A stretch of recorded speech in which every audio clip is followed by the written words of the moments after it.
So this is just a quick video to show you the results of my latest little experiments. So for the last few days I've been playing around with these artist acrylics. These ones are FW Artist Acrylics by Dowell and Riley. You can get them in a pack of 6 or you can buy them individually. Personally, I will buy them individually. I mean, I only wanted the yellow, but I bought this pack a while ago. So if you buy the 6 pack, you're gonna get pink, blue, yellow, red, orange, and green. But they also mix. So if you add just pink and yellow, you can make orange. So I have tried a few other different brands of UV fluorescent inks. So this is like a Chinese brand, and there's another brand somewhere which I can't find. One congealed the resin and another one separated not quickly, say overnight, and it was separated, which it also made the resin a little bit thicker as well. So I didn't like that. It's not going to do anything, but I didn't like that compared to the results I was getting from these. So you can get 2 types of results from using these inks as well.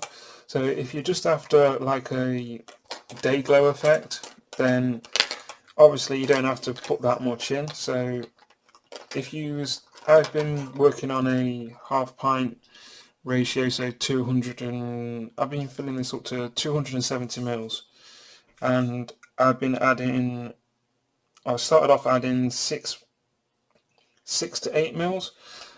That would give you a strong colour, but at the same time it wouldn't glow under UV light. So I started to add a bit more, and I got up to about 10 to 15 mils. That gives you a really strong fluorescent colour, and it also glows the correct colour under UV light. So if you was to make pink, it will glow pink. If you make yellow, it will glow yellow. If you make blue, it's going to glow blue. So yeah, that's the day glow. I'm going to if I can fit in some footage of the black light, I'll do that now.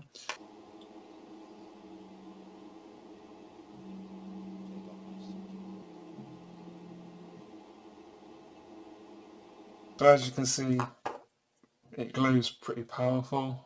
So yeah, I think I'm going to try printing the Nuka-Cola bottle and putting a black light at the bottom of it. I think that'll look pretty cool.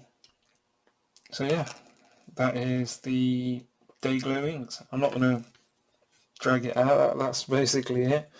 It's not going to damage anything, it doesn't ruin anything, it doesn't separate on the resin either. So this is what's left of the yellow. This has been made up now for about 30 hours, maybe 36 hours, and there's no separation. This was my initial separation test, which that was actually still liquid this morning, like I could stir it up, and that's been there for about 48 hours, maybe 50 hours.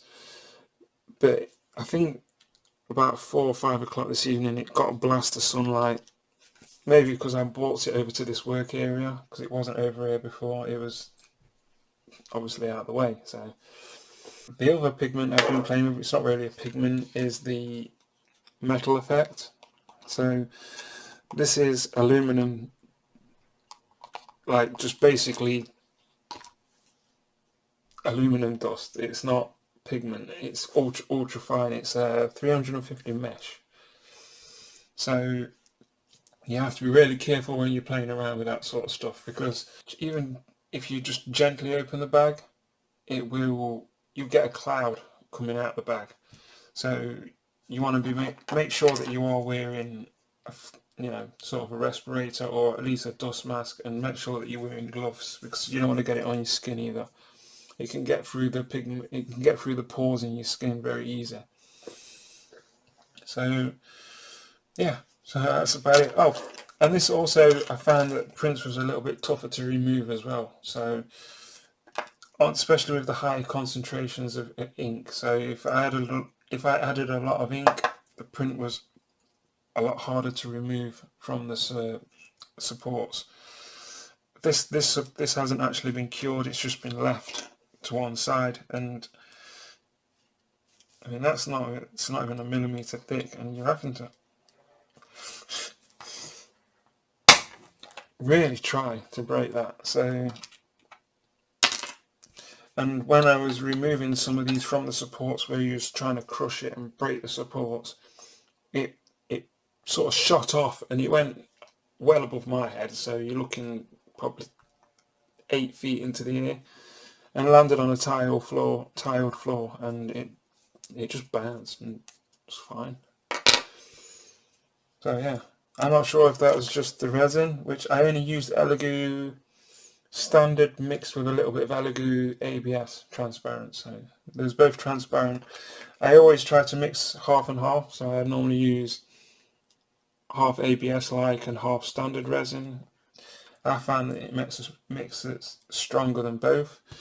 That's what I've had the best results with anyway. So, but yeah, I'll leave it there. And yeah, if you like this sort of thing,